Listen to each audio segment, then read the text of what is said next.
A parasite is an organism that lives on or inside another organism, getting its food from it. My husband, Kyle, called me a parasite. After dedicating my life solely to taking care of my mother-in-law, Mary, I struggled to find a job and had to rely on him financially. I wasn't happy at all for being called a parasite, so I vowed to live like one and to take everything he owned. My name is Julie. I'm a 41-year-old housewife, working part-time. I'd been a full-time housewife for the past 3 years, caring for Mary, until she passed away very recently. Her only child, Kyle, was 3 years older than me. For years after the marriage, Kyle and I were living on our own. When Mary was widowed 5 years ago, she asked us to live with her, as she couldn't bear the thought of living all by herself. I had a good relationship with her. We never had any issues. Mary was a hard worker, doing household chores and looking after the children while I was at work, and always had a dinner ready for us. My relationship with Kyle wasn't bad either. We had all we needed, a clean house with the smell of freshly washed laundry, and delicious food, and that was probably enough to make us feel happy as a family. Everything started to fall apart 2 years after we began living together. Mary fell ill. She always had a heart condition, but I think the fact that she kept herself busy with the housework affected her health badly. I deeply regretted not realizing it sooner, but Kyle thought that it was all my fault. He used to say to me, "Mom insists on doing everything around the house, so just let her do it," but suddenly, he started accusing me of working part-time. "Mom had to do all the housework because you weren't home most of the time. You're responsible for what happened to her, so you take care of her." He sounded as if it was my choice that I decided to work part-time, but in actual fact, it was Kyle who suggested we both work to renovate his mother's house. Of course, I must admit I relied too much on Mary, and I felt it was partly my fault that she fell ill. I quit my part-time job so I could take over all household chores, and visited her every day in the hospital. She was hospitalized several times afterwards, and I did my best to take care of her. Meanwhile, Kyle hardly did anything, except for driving her to and from hospital. He never bothered to visit her in the hospital, or never helped me with household chores. To make matters worse, he would leave his stuff everywhere, and constantly complain about my cooking. Honestly, I never knew he was like that. Kyle and I got married before we moved in together, and he must have been hiding his true nature so well up until then that I didn't realize he was such a messy person. I was getting frustrated, but at the same time it was very hard for me to say anything to him. Seeing him come home worn out from his increasingly demanding work. Around the time of his mother's first discharge from the hospital, Kyle was transferred to a different department, where he had less overtime.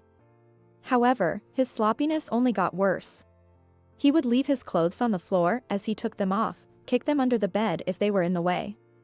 Wouldn't empty the rubbish bin in his study until swarm of fruit flies flying in the room.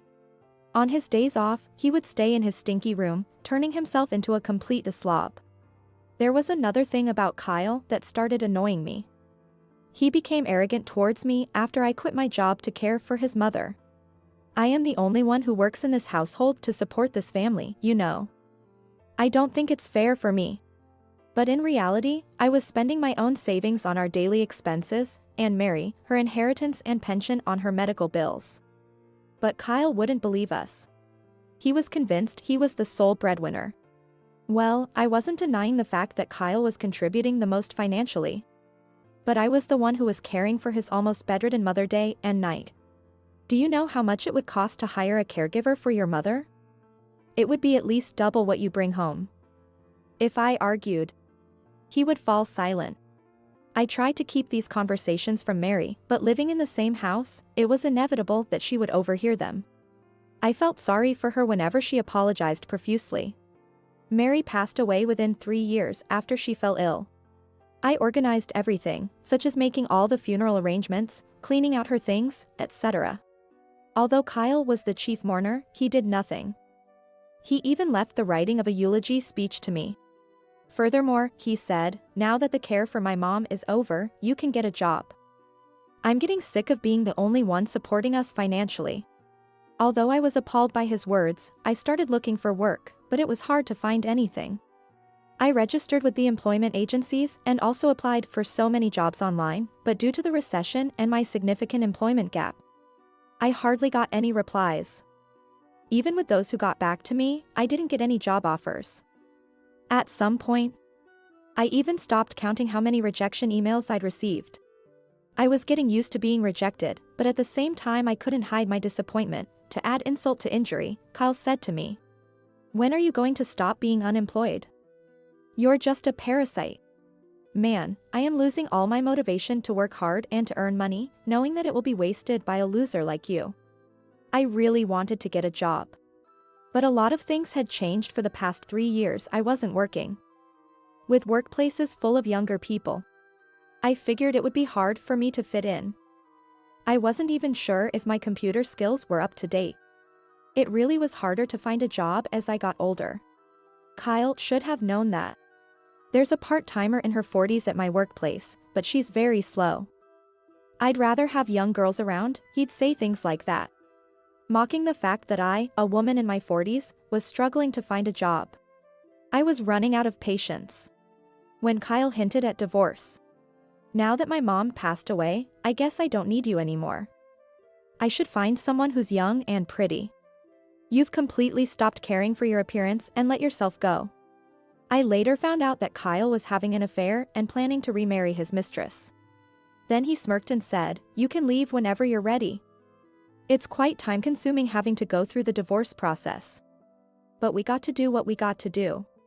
Kyle, who didn't lift a finger to care for his own mother, called me a parasite, and now wanted to dump me like trash. I just wanted to show him what a parasite could do. That opportunity came 3 months after Mary passed away. Kyle had dumped all the inheritance matters on me, and then he said to me, "By the way, do you have any idea when mom's inheritance is coming in?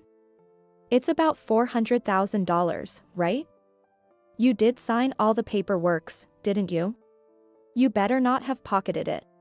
When my father-in-law died, Mary and Kyle legally received about $150,000 each. Soon after that, Mary gave me the debit card linked to her bank account, so I could pay her medical bills with it. In the end, roughly about $30,000 was spent on the hospital bills and on her funeral, leaving nearly $120,000 in the bank account. Also, Mary had a house. She inherited it from her parents, and it was worth about $300,000. So Kyle automatically thought he would inherit $420,000 in total, and was already planning his future with his mistress. "Well, unfortunately you're only getting half of that." "What?" "I have a right to receive half of the inheritance because I was her daughter." "What are you talking about? Are you crazy? I was her only child." Kyle snorted with laughter, but I smiled sweetly, ready to crush his ego. "Before she passed away, your mother adopted me so that I could legally inherit from her after her death. That means we will be dividing her estate between you and me." Mary was always worried about me. She had a pretty good idea of what her son was like, and also knew about the affair he was having. Mary thought, if she wasn't there to protect me, her son would inherit everything and kick me out of the house. At this moment, I can't legally leave anything to you, who have cared for me. So I talked to my lawyer, and he advised me to adopt you. In that way, you'll have the same rights as a biological child. There was a way I could potentially receive a part of the inheritance, called it a special contribution. But to do that, I'd have to negotiate with Kyle, and both Mary and I doubted if he would ever agree. That was why we used the adoption strategy. When he heard this, Kyle turned pale. "Are you for real? I am only getting $200,000 instead of $400,000? You thought I'd be okay with that? Well, nobody cares about what you think. It's the law, so you have no choice. Just disclaim your share of the inheritance." "Now, I don't think so, as it was your mother's wish that I have half the share. Once I receive my share, I will seek the way to unadopt myself so I won't have to be your sibling for the rest of my life," I informed him coldly. Since he called me a parasite, I simply acted like one and drained his precious assets. Kyle seemed to resign himself to his fate for a moment, but then yelled, "Fine, give me the $200,000 now. Why haven't you done this until now? Your mother asked me to wait and see." She said if your attitude towards me improved, I should share my part with you, and I was willing to do that. But in the 3 months since she passed away, you kept calling me a parasite and a loser. And now you accuse me of pocketing the money? How dare you say that, especially when you didn't lift a finger to help me with anything? I didn't mean. I wasn't intending to. Kyle's voice weakened as he tried to make excuses. That was when I brought up the separation. I can't go on like this anymore. It is obvious that you are emotionally and verbally abusive towards me, as my lawyer said. It's not good for our children to have a father like you, I told him, revealing that I had already found a place for the kids and myself to move into. He probably never imagined I would actually take actions that quickly. Kyle's face went pale. As I continued. You were having an affair, weren't you? Your mother hired a private detective to investigate. I'll be claiming my share of the assets, and of course, I'll also seek compensation for the emotional abuse I had to put up with for all those years. And yes, I'll take custody of our children, so don't forget you'll be paying child support until they turn 18. The children, having seen their father's attitude towards me, had already agreed to live with me. With that, Kyle's mind completely went blank. No. But. I mean. He kept mumbling, unable to find his next words. However, after a while, when Kyle's mind seemed to clear up a bit, he asked me. Wait. How about Mom's life insurance? The one I was the nominated beneficiary. That was when I had a chance to crush his last hope. Oh, that. Your mother changed the beneficiary from you to me. So, the $100,000 from the life insurance is mine now. Kyle finally gave up the fight with me. He was standing there in silence, like a soulless body, as I left the house. That felt so good. Afterwards, I quickly arranged to sell Mary's house and kicked Kyle out. He seemed to have planned to live with his mistress, but once he ran out of money, she quickly dumped him.